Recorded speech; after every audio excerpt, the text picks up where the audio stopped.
Mr. John Wurdeman. Do I pronounce your last name correctly? In the early days, it was Wurdeman. Wurdeman. And then when they came to the US, like most last names, they were adapted to a new reality, and we became Wurdeman. So originally your last name is German, right?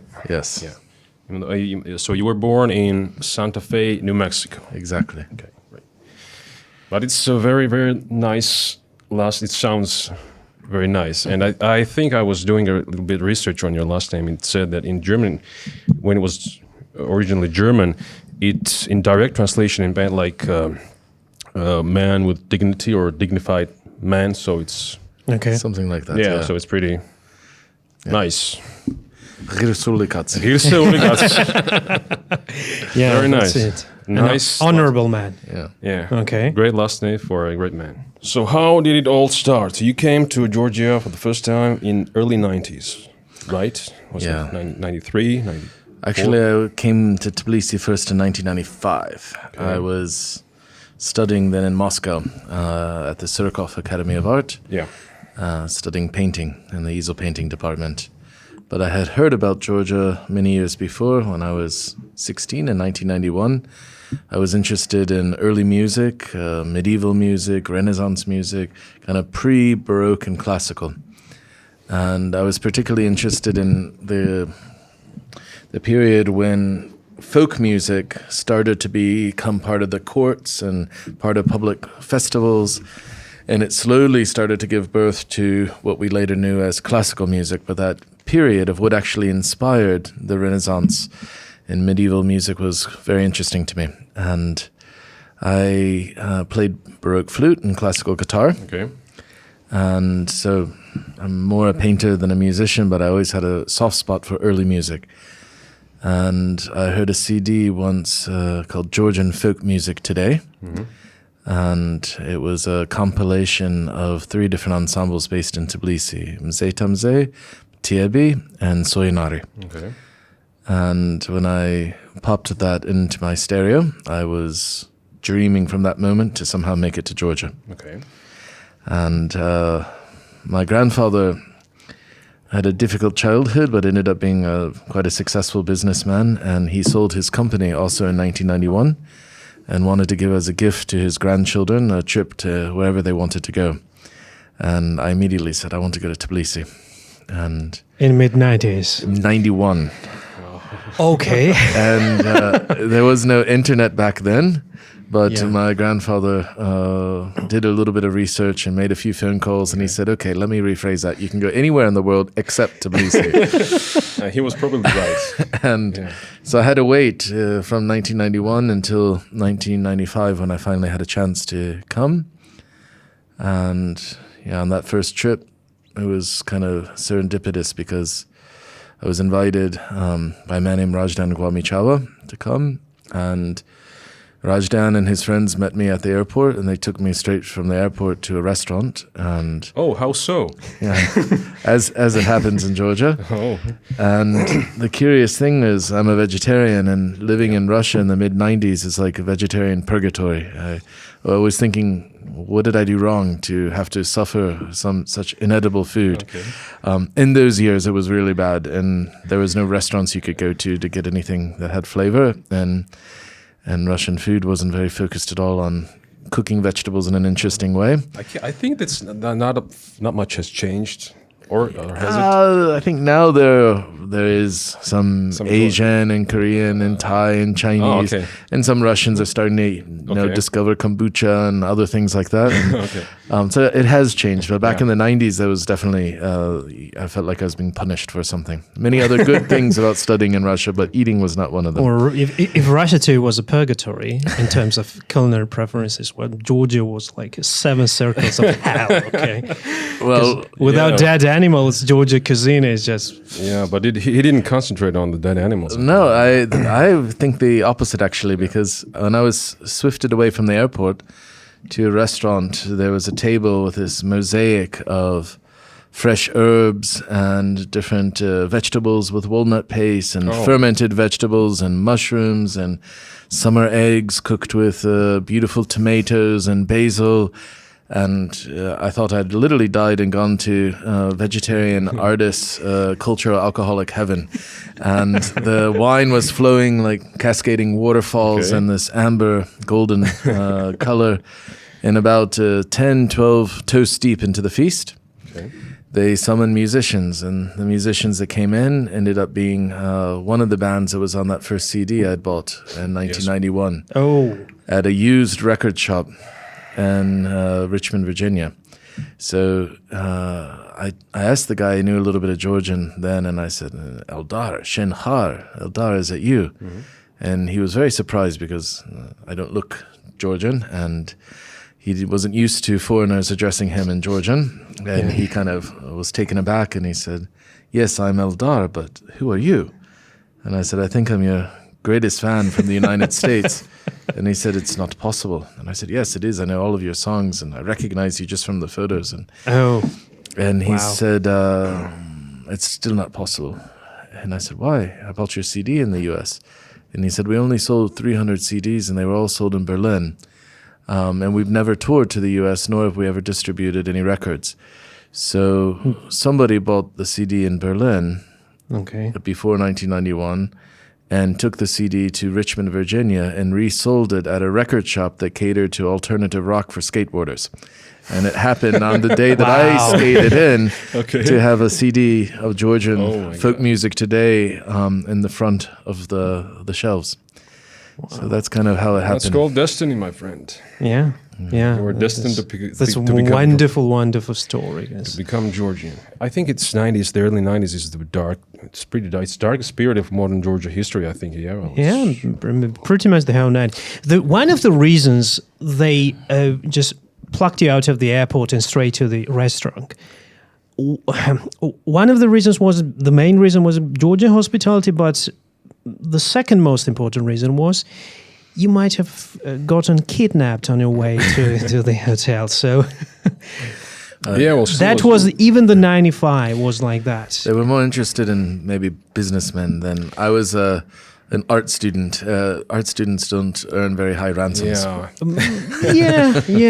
But still, they were not thinking about ransom. There was all of that was going on was like here and now. They would just grab anything that was available at the moment. But still, the country was broken in pieces, and there was shortage of food and clothing and fuel, and there was no electricity and tap water. It was a mystery. It was pretty dark. It was pretty fucked up. But you still have somehow managed to fall in love with this place so much that you decided to make it your home. That's very much. I mean, of course, I remember walking down Rustaveli and there being generators everywhere. I remember going to a cafe or restaurant where they only had one thing, like they just said one thing. Maybe it was very tasty and cost just $1 or something, but there was like one thing on the menu. And probably not a vegetarian meal. And then, I found the vegetarian ones as well. I mean, I remember Lagidza Scali on Rustaveli. Yeah. They had like a boiled, almost like big cheese ravioli. And you're a vegetarian, not a so you're a ovo-lacto vegetarian. So you eat fish, poultry, not eggs, not poultry, not poultry. Okay. Sometimes fish and dairy products. And dairy. Oh, then it's easy. Yeah. In Georgia, you would have enjoyed it. Yeah. So the 1995, I basically went around Tbilisi and neighboring areas. The family I was staying with showed me Ananori, Gremi. We went to not Gremi, Shiogwemi, Scheta, and basically places very close to Tbilisi. Yeah. And then in 1996, I was coming back and I called the same family and said, I really want to go to, in my opinion, the most Georgian part of Georgia that I've heard about, which was Kaheti, and they were all Megrelian, so they were always trying to get me to go to Poti or Zugdidi or somewhere. Okay. But I said I want to go to where the grape harvests are, and I'm very fond of Kahetian singing, and so they hooked me up with a friend of the family, and we traveled to Tel Aviv. And it was about the time when there was Alaverdoba going on, and I was staying with a man named Vano Yantabilidze. He's an actor from the Tel Aviv theater. And he's an actor most Georgians would recognize. He's been in a lot of films and advertisements and so forth. But anyways, I was staying with Vano and went to the grape harvest, and he and his friends were singing songs, and we were drinking and eating after the harvest. And about 3 o'clock at night, he said, John, it's time to go to the church. And I was like really drunk, and I said, I'm not feeling really religious at the moment. I think I'd rather go to bed than go to the church. And he said, no, we have to go to the church. I said, why do we have to go to the church at 4 o'clock in the morning? And he said, because it's Alaverdoba and all the Highlanders are having their party outside of the Alaverdi monastery, and we've got friends there, so let's go. And there, Vano and I are walking around the outskirts of the monastic wall, and around 4 o'clock in the morning under the moonlight, and we get called in by some of his friends that were partying in a hut, supering in one of those wicker huts. Mm-hmm. And it was Leila Tataridze, a Tushetian singer, and she called us over and said, hey, Vano, come bring your guest. And we entered the hut, and again, there's food and there's wine and there's drums and accordions. And you were in for a treat, my people friend. Are dancing and singing, and the drummer who was sitting next to me, who was playing the doli, he went outside to get some hot swadi that were being cooked on hazelnut skewers. Yes. And I just put on my plate some nice tomatoes and vegetables and some pickles. And he runs in with the hot skewers to honor the guest and offering them to me. And my immediate reaction was to cover my plate so none of the juice from the swadi would drip on my food. And he looked at me and he said, you don't want them swadi? And I said, no, I don't want the swadi. And he said, why? And I was already speaking a little bit of Georgian. I learned Georgian in Moscow before I came. And he said, why didn't you want it? And I said, I'm a vegetarian. And he looked at me and he said, such a nice young man. And at such an early age, he already has such a horrible disease. Did you see the disappointment in his eyes, my friend? Yeah. And on that trip, I made it to Signagi. So after Vano, I went to Signagi, and that's when I bought a house in 1996. I went to the In-Tourist Hotel. It was an interesting story because the yellow, it was Fasisis bus that I had to take from Tel Aviv to Signagi. It was a trip today would take maybe an hour and 15 minutes, but then it was 5.5, 6 hours because the roads and the quality of the bus. And there were two English teachers that were sitting across from me on the other, across the aisle on the bus. And they were very curious about me. They always wanted to ask some question, but I could tell they were a bit embarrassed. And as we were climbing up from Anaga to Signagi, they said, where are you from? And I said, from the US. And they said, we've never talked with a native speaker, but we're English teachers here. And I said, oh, great. And we had a little conversation. And they'd gone to Georgian to get vegetables because they were a bit cheaper than the food market in Signagi at the time. And when we arrived in Signagi, they gave me all the vegetables that they had spent their whole day going to Georgian to get to, because it was 5 hours there and then 5 hours back on the bus back then. And I told them I don't need the vegetables, I'm just staying here for one night. And they said, oh no, we already gave it to you. We can't take it back. We're just really happy to meet you. And so I'm thinking, all right, this is a crazy world. And with 2 bags full of vegetables, with no stove or kitchen to cook on, I show up at the In-Tourist Hotel. And there's an old man there, Vakhtang Varsamashvili, and he says, do you want the deluxe room or the simple room? And I said, well, what's the difference? And he said, well, the regular room costs 3 lari and the deluxe costs 4. And I said, okay, and but he said, we don't have any gas, any water, or any electricity, and we don't have any room cleaning service, so the sheets are just folded on the bed, so you have to make the bed yourself. And I said, okay, but what is the difference between the deluxe room and the regular one? He said, well, the deluxe has a better view. I said, okay, well, I'll pay an extra lari for the better view. You only live once, I'll splurge. Okay. So it was already nighttime, and when I woke up in the morning, the view was magnificent, and it's not quite so common, but a lot of you have probably seen it. It's when right below Signagi there's a cloud covering over the Alazani Valley, but the Caucasus are towering above it on the other side. And I sat down with my easel and made a painting. It was the first painting I made in Signagi, which ended up becoming one of thousands. And by the time I finished that painting, I already was hoping I would live there. That was in 1996. It was worth every tetri, right? The extra lari you paid was definitely just paid off. All 100 of them. Maybe my perspective is different than someone local because people my age and older, they remembered that are local, they remembered a different reality where there was a lot of everything and there was plenty to share, and then all of a sudden it fell apart. For me, I didn't know the Georgia before, but the Georgia I was introduced to in the mid-90s was one that despite a certain lack of organization and civil structure, lots of unemployment, a kind of destroyed economy, the aftermath of the wars, there was still, for me, what was most important was a certain relationship between people. There was more care and more warming than what I'd experienced in other places in my life where there was robust economies and there was less economic insecurity and so forth.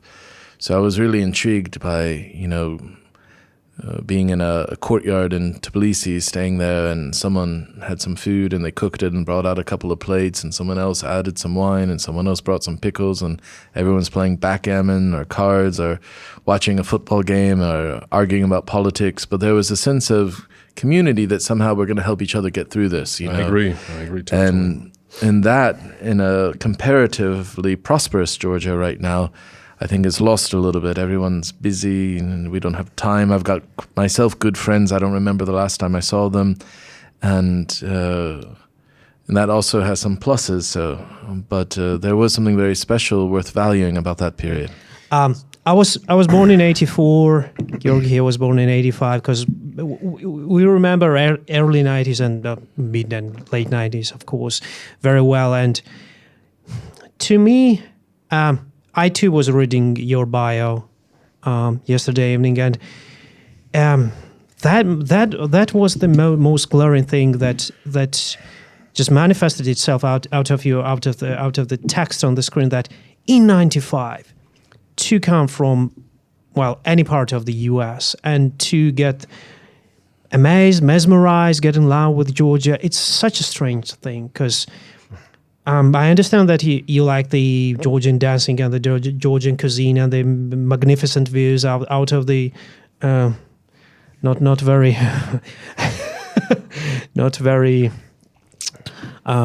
presidential suit out of the Signagi hotel, but still had options. Yeah, and you also mentioned that you spoke Georgian before '95. You learned it in Russia. Yeah, there's so I had an idea that if I came to Georgia speaking Georgian, then I would have a better chance to see real life in the countryside and in the mountains and be received in families that there'd be a certain level of trust. Yeah. And I generally was interested also, but part of the main reason I wanted to come was to collect and record songs. And I knew a lot of the rural areas and mountainous regions, there wasn't a lot of other languages being spoken. So I went on Arbat Street in Moscow. There was a cultural center called Zviuri. And I was going there, and there was a lady named Tinatin, a kind of older Emiratian lady. But she taught me like very archaic Georgian. So she told me the word for thank you was umachilis madlobas mogaksenet getachwa. And Didad Gamadlobt. Well, that was very period correct. But in the mountainous regions and the rural Georgia, that's the way to speak. No. She unintentionally taught you the correct language for the but it means learning 2 more extra Georgian words. That is a big pain in the ass. Right?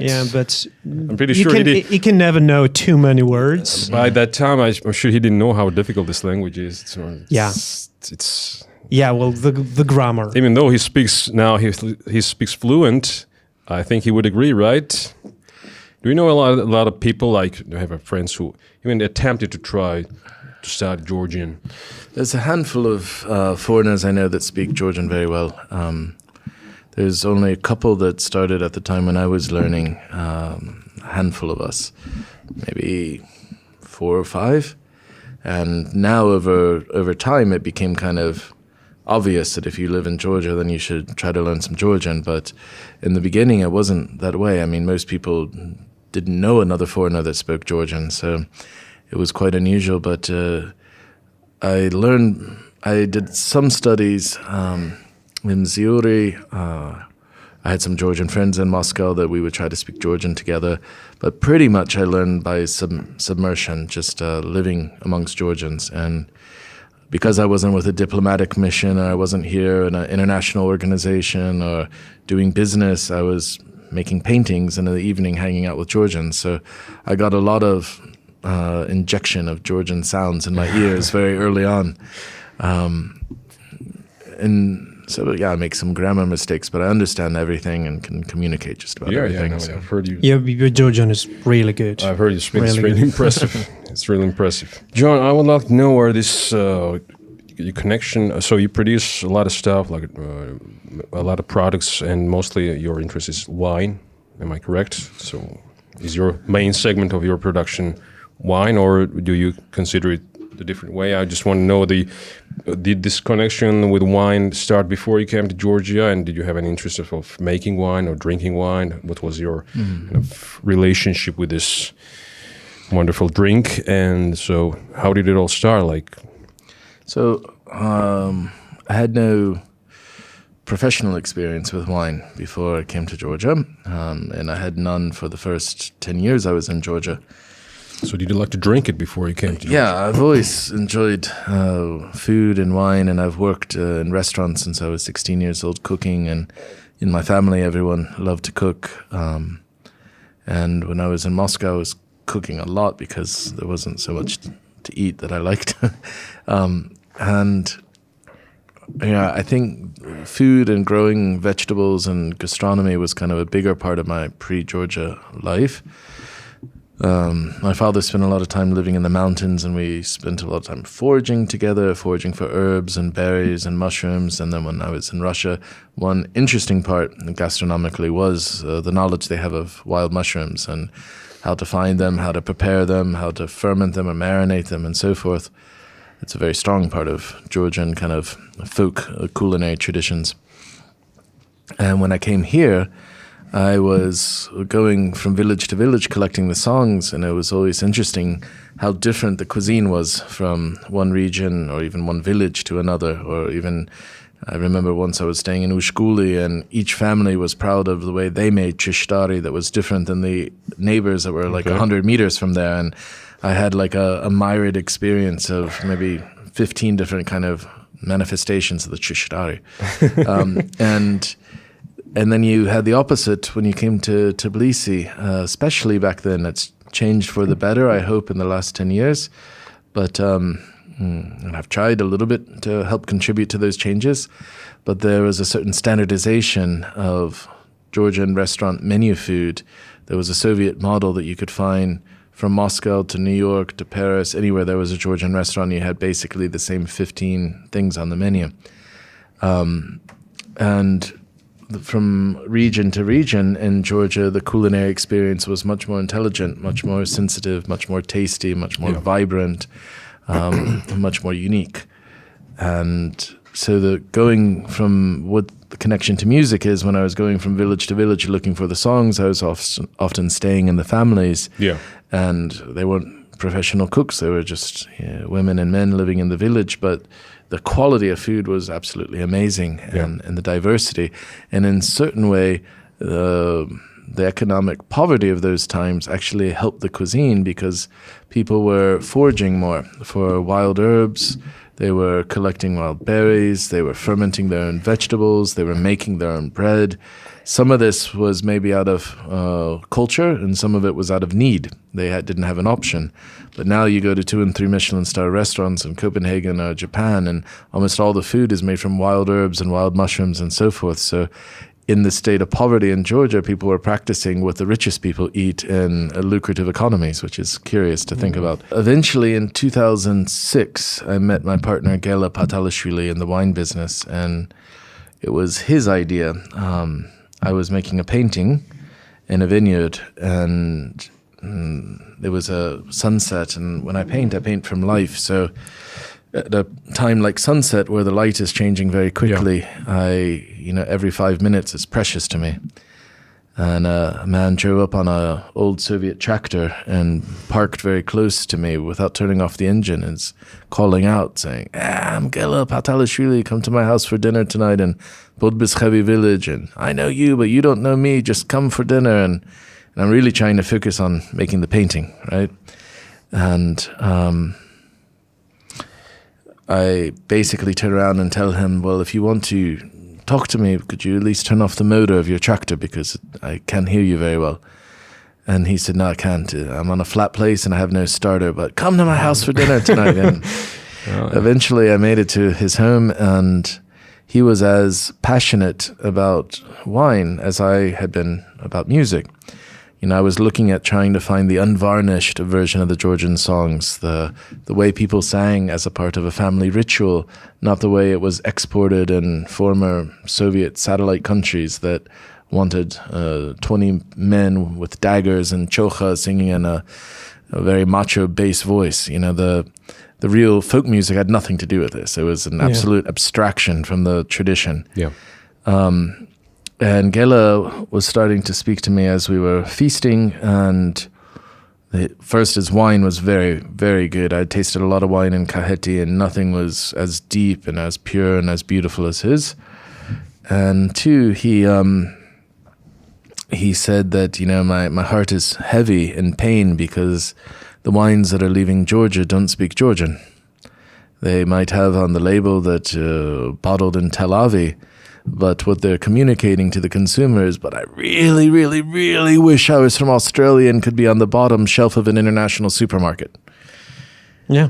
And from Napa Valley or from Italy and Spain. Yeah.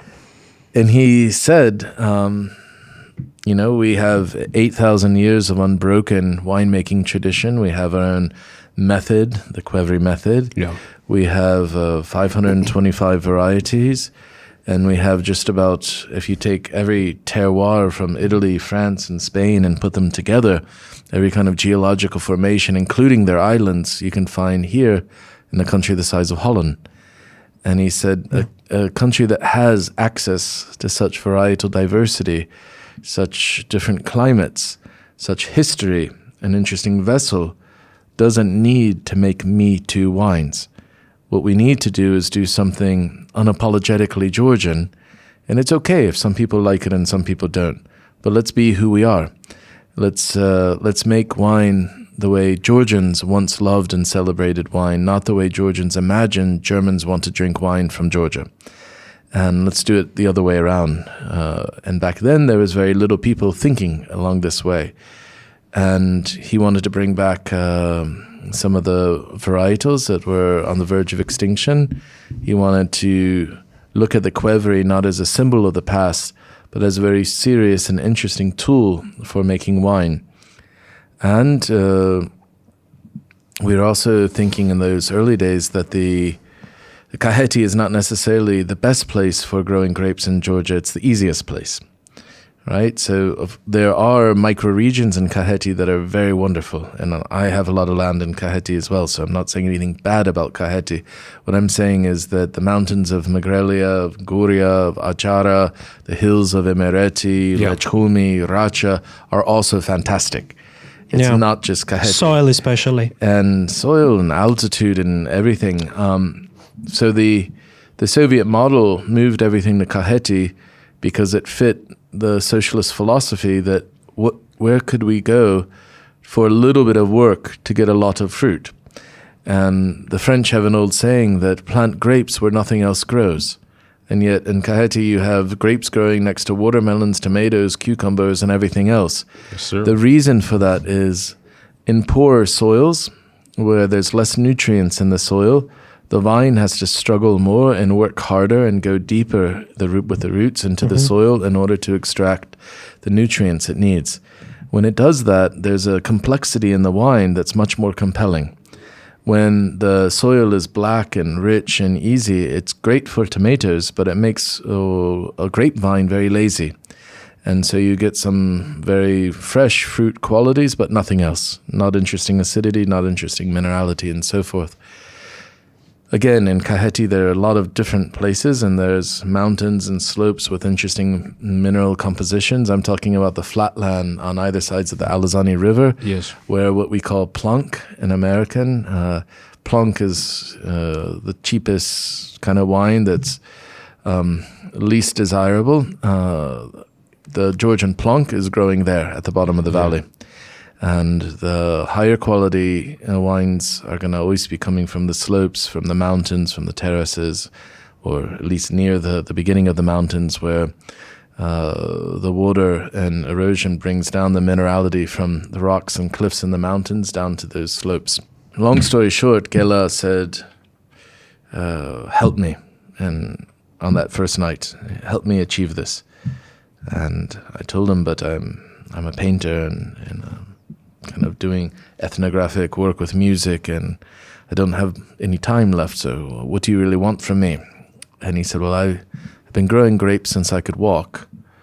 I know how to make wine. I learned from my grandfather and my father, but I don't speak languages. I don't have access to the outside world. I don't have anyone to communicate the history, the story, and so forth. So let's partner together. And I was probably a bit inebriated, and at that point liked the guy and wanted to do something with him.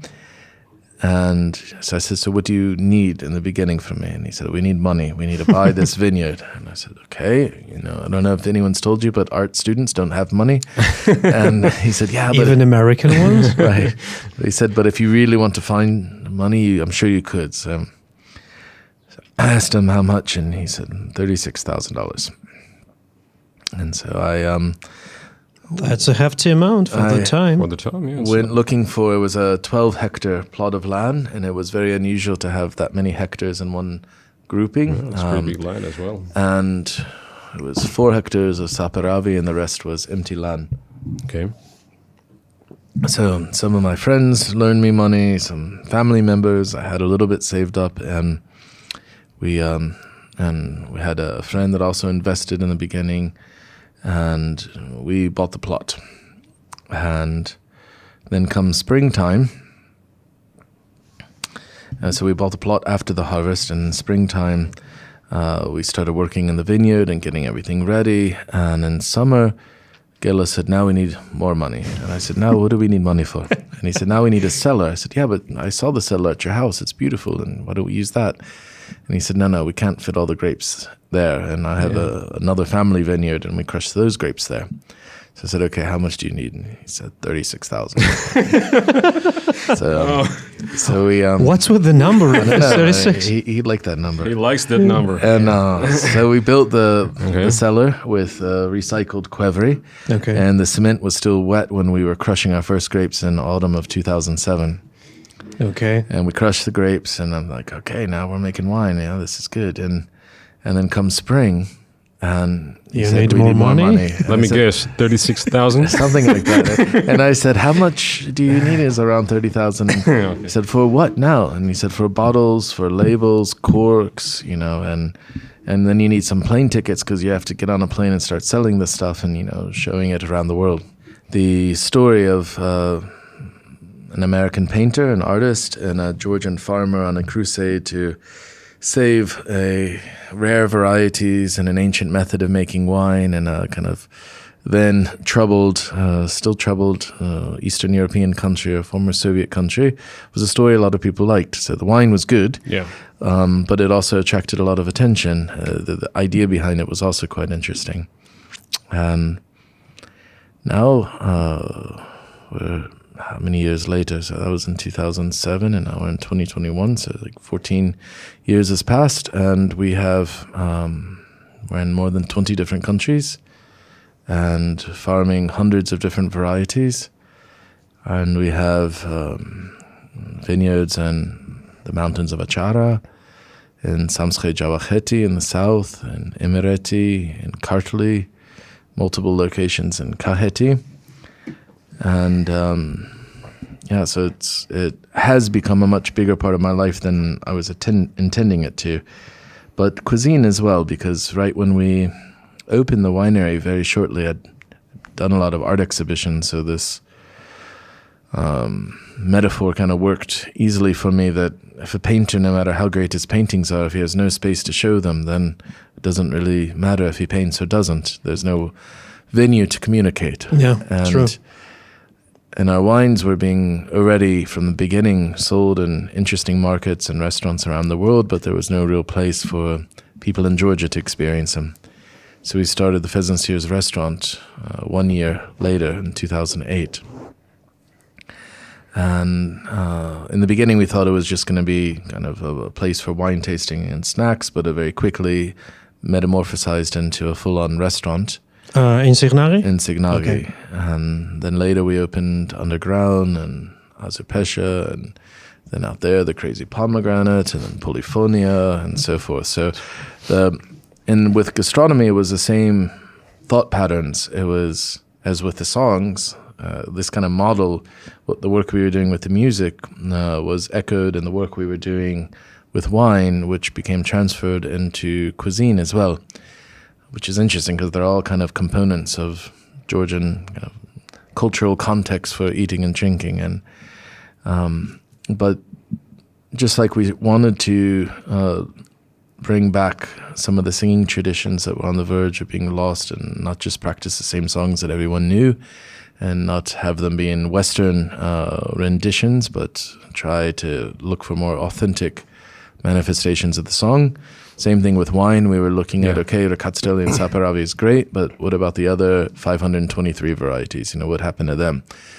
Maybe we can do something interesting with some of those as well. So we started going from village to village, looking for who was still growing small amounts of these varieties. What did they taste like? Yeah. What were the fermentation methods? What made them different? Why were they fermented a different way than another region historically? And then we started looking at the same thing with cuisine. What defines the cuisine of Meskheti, and what defines, there's a lot more to Swanetin cuisine than Kubdari and Chishtari and so forth. There's a very rich and very interesting, very colorful cuisine behind it that unfortunately to this day Tbilisians don't know about. No, they don't. And we started doing work, with Megreli and Emereti. Of course, the cuisine is much more broad and much more interesting dishes. But even there, if you go to a place like Balda, shepherd's village in the mountains of Megrelia, you taste classic things like Gebjali and Elarji that are totally different than the city interpretations. Yeah. And so this kind of theme of what is authentic, what is real, why things were done a certain way, was it a consequence of history, of climate, of style of life, of aesthetics, were questions we were asking ourselves both in wine as well as in gastronomy, as well as with the traditional music. And so now probably I spend more time with cuisine and wine and less time with music, but still painting and still doing art exhibitions. I just hung a exhibition yesterday at the U.S. Ambassador's residence, and so nice. Keeping that going, and I still have a huge fondness and respect for music. Well, it's incredible that you do that, all of these things, because you're such a busy person, all the things that you do, and I think that you brought the gastronomy and cuisine stuff on a whole new level in Georgia, because you're all just experimenting with all this herbs and weeds and plants in Georgia that I've never even heard of, even though they might be growing in my backyard. But I've never taken any time to research that, and I've tried the stuff in Artana. This is something called name with kimchi, mimchi, and it's fantastic. It's something very, very new, and it's very, very impressive that you do that. And yesterday I had this presentation of your pizza thing going. Can you tell us more about that? Yeah, so we moved Poliphonia to 5 Paliashvili Street in a space that we call the Vake Bazaar, and So Poliphonia was known up until now as, first, it's a huge natural wine list, more than 300 bottles from all over the world. A big focus on Georgian natural wine, but also our friends of ours from France, Germany, Austria, wherever, Australia, California, Italy, Spain, and so forth. Even we have some English wine. And it was also a place where we were trying to bring back some lost dishes of Georgia, some dishes that were less known, as well as the French have a great word called pastiche. Pastiche is a work of art that could have been from a certain period. So you're not copying a work of art, you're making an original work of art that could have been from that time. To reimagine it. Yeah, so we're kind of thinking about, okay, if this is what Georgian cuisine was like in the 19th century, then if we rearrange these ingredients and present it in this way, it's not outside of Georgian culinary context. So kind of inventing new dishes, but with a big respect to tradition at the same time. But the old Poliphonia was underground, more or less. It was in a dark, kind of cavernous cellar, like a lot of places in old Tbilisi. Yeah. And it was a place where people would come and have a long meal for multiple hours. And when there was a shortage of visitors and we had to just work with the local population and the expats and Georgians, we realized we kind of needed to reinvent ourselves, because for visitors to Georgia, those dark cavernous spaces are kind of exotic and interesting, but especially during the time of COVID, most young people wanted to see the sunlight and have fresh air and be able to go outside and chat and see friends that walk by on the sidewalk and so forth. So we moved to Vake Bazaar and we decided to make interesting creative dining a little bit more democratic. So we have the Poliphonia corner, which is doing the same kind of dishes we've always done, kind of playful twists on traditional Georgian cuisine. We have a huge selection of wines. I'm involved in a brewery as well called Svia. And so our microbrews are sold there, where we do crazy things with rhododendron leaves and wild pomegranate and yarrow, and even one beer that's based on datva soko, on porcini mushrooms. Come on, man! I'm a huge fan of beer. When do you do that? All of this stuff. I would like to. We brew it in Kedeli, which is just above Signagi and the village. So above Wurdeman Monastery. I'm gonna have to put that on my. Yeah, come to the brewery, but you can taste the beers at the bar on Paliashvili Street. And then we wanted to do pizza because everyone in Georgia loves pizza. But we've gone from the kind of hachapuri dough with mayonnaise and bad Russian sausage and tomatoes and maybe even pickles. Thanks for that. That was like pizza 20 years ago in Tbilisi.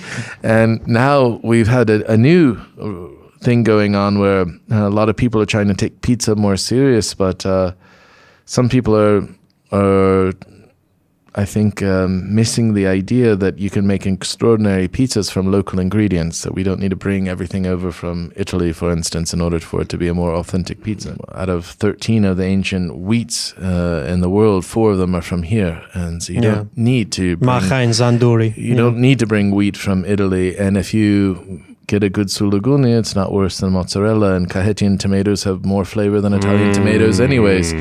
So what we decided to do is make a flour from sitalidoli and dika that we ferment on a sourdough with no yeast.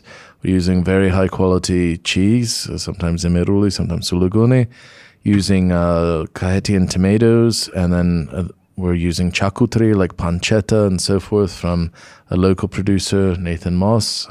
He's got a great operation called Saidana. We're using mushrooms that are from the forest here. We have wild white pizza with wild ekala, for instance, now.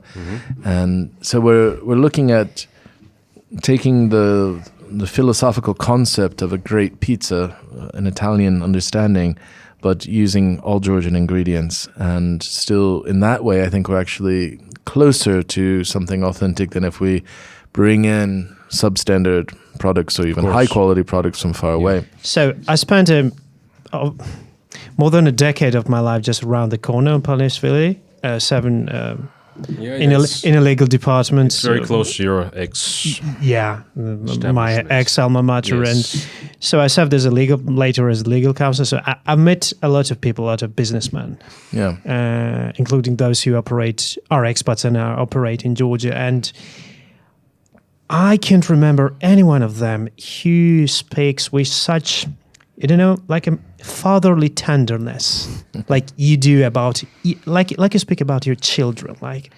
you don't have like unhealthy obsession on you, just like a overly sparkly eyes, like overly religious people have when they talk about their stick. But you have this like warmth and tenderness and care about those things, like you really enjoy it. And after like 26 years, how you maintain this kind of enthusiasm and care and love, because it's not only a business, right? It can. He's an endemic Georgian. Yeah, I mean, we had my friends and I founded a small company called Living Roots, which we were doing for tourism, but to show people both the depth of the ancient past of Georgia, but also how the tradition is evolving as part of a creative process, which largely about food and wine and gastronomy, but not only. And it's interesting because my impressions of Georgia continue to remain fresh, partly because I'm also living through the impressions of many visitors and guests from all over the world, some of them professional chefs, some of them quite famous chefs. Somalis, some of the top in the world come, and I show them around as my friends' places and our place, and seeing them always surprised and caught off guard at how many different unique treasures there are to discover here. And even after more than 25 years of being here, I still feel like I haven't exhausted. I'm still learning more things about Georgian culture, about Georgian wine, about Georgian cuisine, and but it's also an interesting period because in the beginning I was trying to wrap my head around what was done and why was it done, how did it change in Soviet times, and then I started looking at that if you think of a tradition basically as a showcase window or a museum exposition, then you're actually participating in the entropy of a tradition, of the unraveling of a tradition. Yeah. A tradition can only have a future if there's new oxygen being breathed into it. So for me, it was very important, in order to be respectful to the way we made wine or the way we were working with cuisine or fermenting things, was to have a certain deep understanding of how it's done currently and in Georgia, maybe how it could have been done or was changed since the 18th and 19th century. Yeah. But then how can we make it exciting, fresh, and relevant to people in the 21st century? We're not from the 19th century. We're living here in 2021. Yeah. And our aesthetical requirements for stimulation, the way we think about health, our lifestyle, everything's a little bit different. And so I think that tradition doesn't have to be a cage. Tradition could be the springboard for stimulating creativity, but it's not creativity that's about annihilating something that came from the past. It's about a dialogue and response to something of the past, understanding, feeling, thinking, and then you don't have to break down the wall. What you can do is put another stone or rock on it. You can build it a little bit more strong or a little bit higher, right? And so I think that creative process has kept it exciting for me. And the deeper you go into the tradition, the more creative you can be on where could this possibly go in the future. Yeah, well, it's pretty impressive that you maintain all this vibe, and also this chain of events that has brought you here and these people that you met and all this thing that you happened in life. It's like the chain that has brought you right here where you belong. And the way you argumented the relationship between the tradition and some novelty, it's the same. It's the same relationship in the psychology between chaos and order. Like the tradition is an archetype. Okay, it's an order, it's a rigid structure, and you have to have that. Otherwise, it all comes crumbling down. But you, at the same time, you have to have the novelty. You have to have a healthy dose of chaos. So I think, even though you might not remember you cannot forget Jung and his archetypes and so on. But the sum of those classes and the training in education you got somehow got into the deep into your brain, because it's a really delicate balance, but I think somehow you found it, and kudos to you.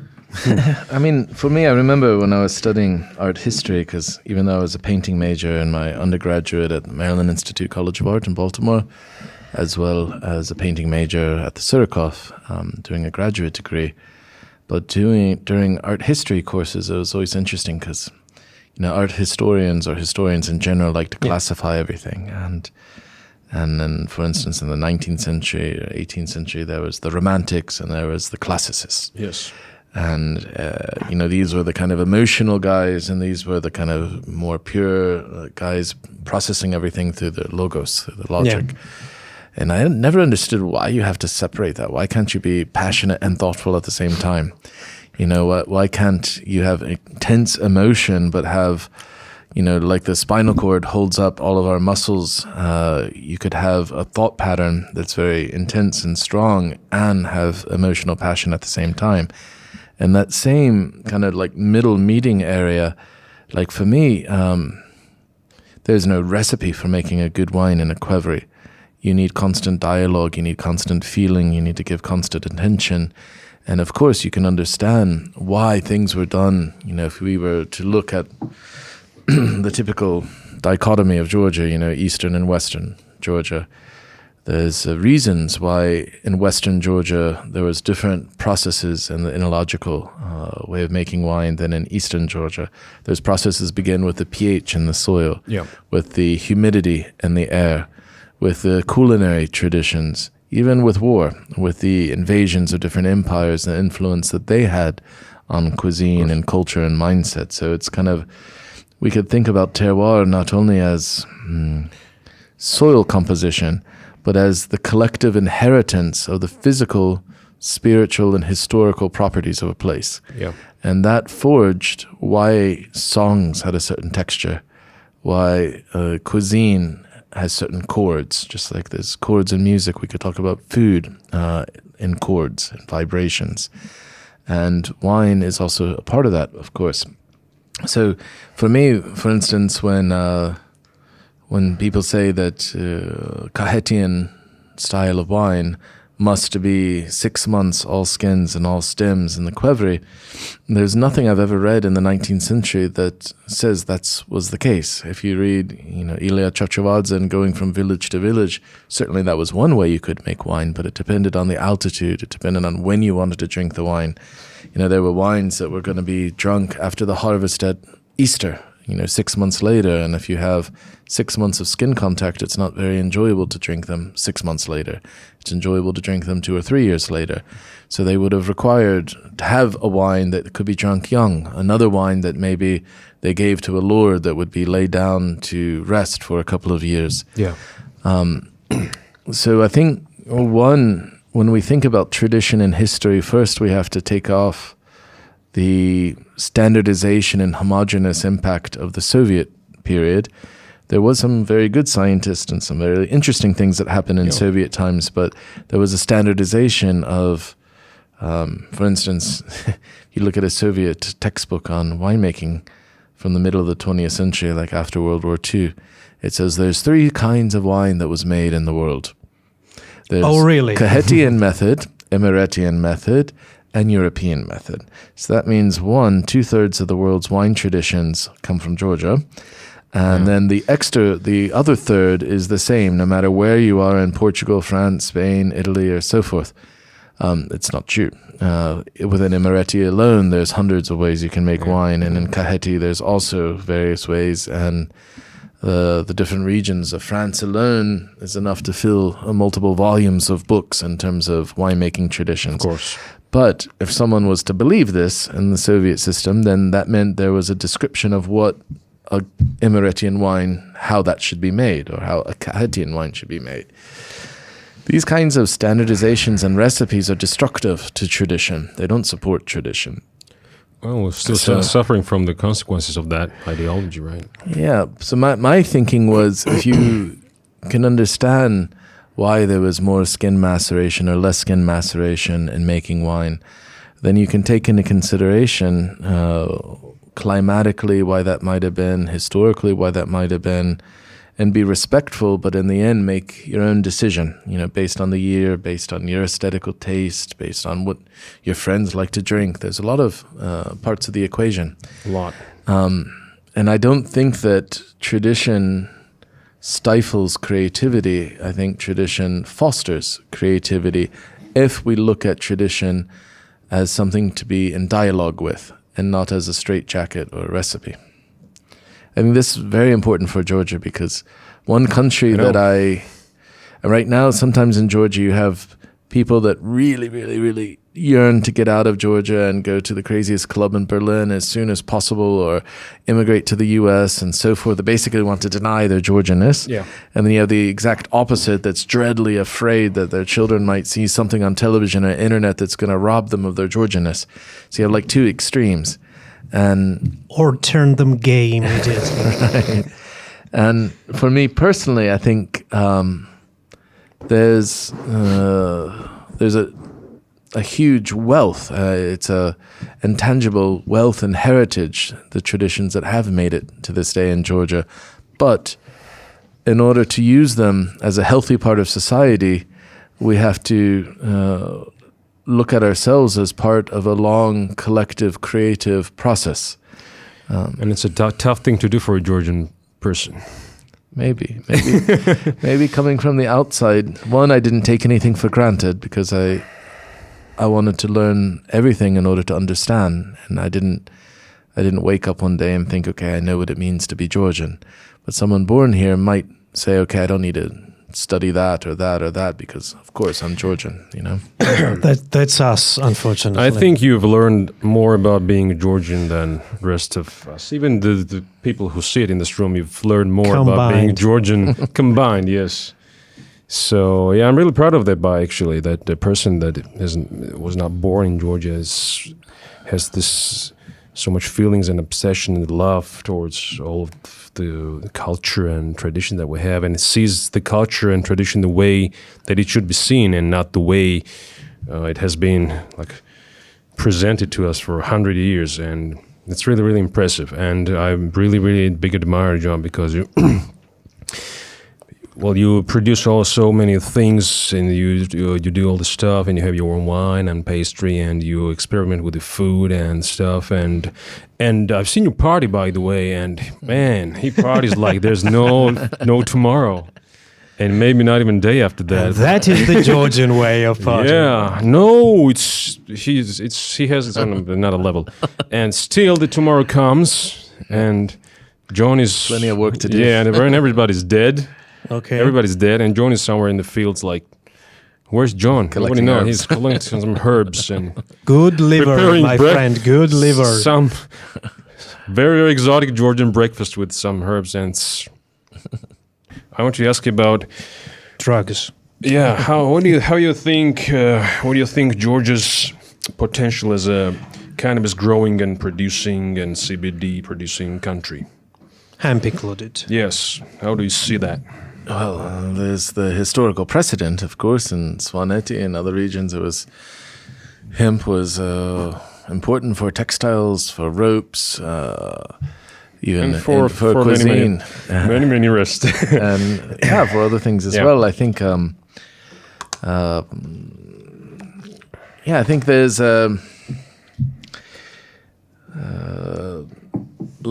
the experience in many places of the world that demonizing recreational drugs is not a healthy part of the culture. It's a taboo that probably feeds the worst sides of the practice of drugs without allowing casual or what could be a more positive practice. Yes, unfortunately. But I think,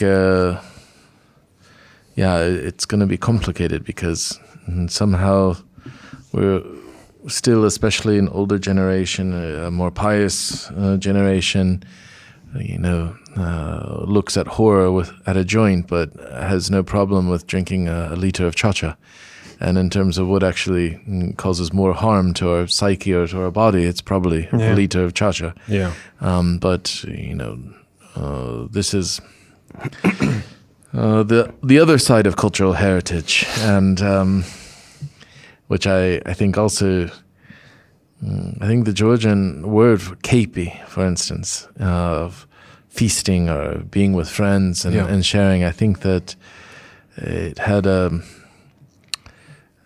certain cultural purpose that got rearranged in Soviet times, where when everything became material and there was less connections to spiritual traditions or spiritual subjects, then the physical side of the kepi became more important, and people started drinking out of shoes and from roof tiles and everything. Of course, there was always some horn that was probably drunk from by shepherds, but 3-liter horns and interlocking and some sort of correlation between classic. your manliness and how big a horn you can drink from. I'm not sure that was really important in the 19th or 18th century, but there was always drinking vessels like azerpeshas and piala and kula and all of these. I mean, adult drinking toys seem to have been around in Georgia since ancient times. So there's certain ritual around making drinking, but I think, there would have bound to have been traditions of opium and other things, especially in the courts and amongst the aristocrats in old times in Georgia. I think it's almost impossible to imagine that wasn't the case. And I think it's going to take time. I mean, I'm not political at all, but it was one interesting thing that Obama said when people were protesting the legalization of cannabis in certain states. He said, if you let your son go play American football, the concussions he's going to get on his head is going to hurt his brain a lot more than smoking marijuana from time to time. And I think the same thing. I mean, rugby is a beautiful sport, and Georgians are so excited about rugby. No mother or father thinks it's dangerous to let their son go play rugby, but the chance of them actually injuring themselves is much higher than if they smoke weed from time to time. So, but it's going to take a while for patterns to change. But don't you think that there have been some progress in this region, because it's practically legalized now. You can smoke it. You cannot buy it or grow it. It's very weird, but it creates a small problem. It's only partially decriminalized, so you get into some gray area. You can consume, but you can get it from the different dimension, but you cannot buy it. But I think because Georgia has huge potential, not only like. It's good. It's going to be good for economics and tourism, and it's going to blow up many things that have been hidden away for a while. And I think it's slowly time for this is coming, and I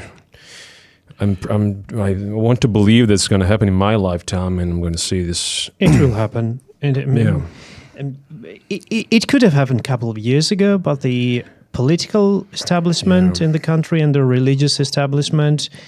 We're unable to agree on certain numbers, shares, and tastes. I'm very sorry that happened. Yeah, because I wish they had agreed on textile, numbers. paper, CBD, hemp oil. Okay, even until you go all the way up to the psychedelic part of it. Okay, I'm the most sober person on earth. Okay, I have not touched anything that has any influence on your. I tried many times. Yeah, no drugs, no alcohol. Many times. In 10+ years, I haven't touched anything.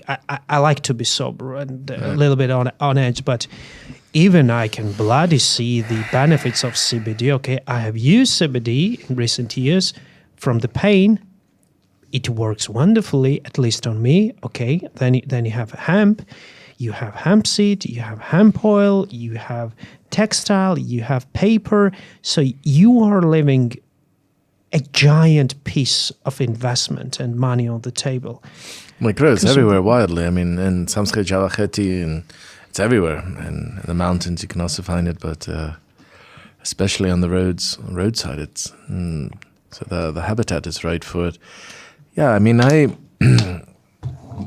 think it's going to be a bit complicated because you have on the one side, you have the kind of clubbing scene and electric music, and that's a part of Georgian culture that's actually quite progressive for Soviet, former Soviet country. And then you have the opposite end of the spectrum, one of the most traditional manifestations of Christian Orthodoxy, and the two are quite polarized components, but they're both parts of Georgian society. Yes. And so I don't see Tbilisi becoming the new Amsterdam tomorrow, the day after, but we could a certain liberalization of a normal healthy amount that could be grown and could be used, and it doesn't mean everyone needs to use it, but at least people that want to. Why should you be allowed to distill as much chacha as you want and drink as much as you want, and society doesn't look poorly upon that, but if you take magic mushrooms and you're seen as some wicked shaman from the West. The reason Georgia has existed for so long, in my opinion, is because they've decided what wars to fight and which ones not to, and there's been a certain enrichment from other cultures, as well as keeping their own voice. I mean, certainly Georgian cuisine and film and art and architecture has been influenced by many other cultures, and yet the unique thing is there's still something distinctly Georgian present. And so this idea of closing off and not being influenced from the outside world, I mean, Georgia's not Bhutan. It won't work that way. We are at the crossroads of ancient civilizations, and always there's been an ebb and flow, something that was taken from here and something that was brought back.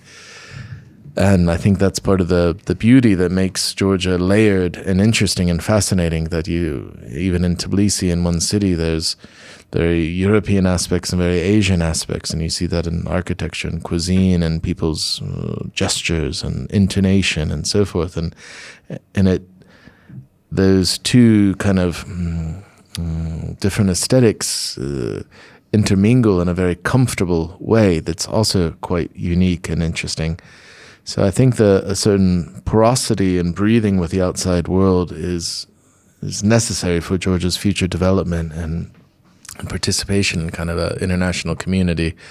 And at the same time, if Georgia becomes like everywhere else, then we will lose the very reason that people want to come here, and that we have many French and Italian, Swiss, German visitors that dream of coming to Georgia and have life-changing experiences. And so it's important for Georgia to develop for Georgians the way Georgians would like to see their own country, but also if there's this certain power of allurement and a certain attraction from the outside world, that's also capital for the country. Yeah. And that needs to somehow be cognized, protected, and shared in a way that keeps the identity of Georgia. Certainly. I would love to imagine Georgia as a country that feels very comfortable with their past and their roots and their traditions, but is also happy to embrace and be stimulated by positive aspects of other cultures, and thinking of that as kind of an oxygen that feeds the development of the nation. Yes, and not the violation of something very untouchable. Right? And we don't have to let go or deny a part of the uniqueness of Georgian culture in order to embrace and develop another side of ourselves. And I think that's where it gets a bit tricky. Some people feel like, okay, if I'm going to embrace this kind of culture, then I have to ignore or separate myself from that. On the contrary. In Japan, I had really powerful experiences where, I remember sitting at a natural wine bar in Tokyo, and there was a guy playing blues music that sounded like it came out of the beginning of the 20th century and somewhere in the south of, Alabama or somewhere. And it was a Japanese guitarist singing, but in this really kind of bluesy voice, and he was amazing. And then this woman came around and started serving us beautiful, beautiful kind of modern Japanese food, but she was wearing a kimono. And this idea, the experience was a quintessentially Japanese experience, but they had no problem embracing in the experience some other cultural element. And I saw this again and again in Japan, where they It's one of the most modern countries in the world from a technological point of view. And yet their Shinto temples they're incredibly proud of, and the philosophy behind Shintoism is still very much a presence. And they have no problem, investing in creating the highest quality earphones in the world, and at the same time being respectful of the traditions of Shintoism or Buddhism. And you see this in culinary traditions as well. They've embraced Italian cuisine in a way and taken it even to a whole new level. And at the same time, they don't see by doing that they're denying themselves the ability to preserve and further traditional Japanese cuisine. So I would like to see that kind of dichotomy more in Georgia, where we can be full-fledged citizens of the 21st century and part of a world community, but that doesn't mean diluting and letting go of everything that makes us unique. Yeah. I have all the answers I want. If there's anything else you guys want to say or ask, please. I don't know. Let's. Yeah. It was a great pleasure. Yeah. It was a great Thank pleasure. you guys. I want to stay in the moment.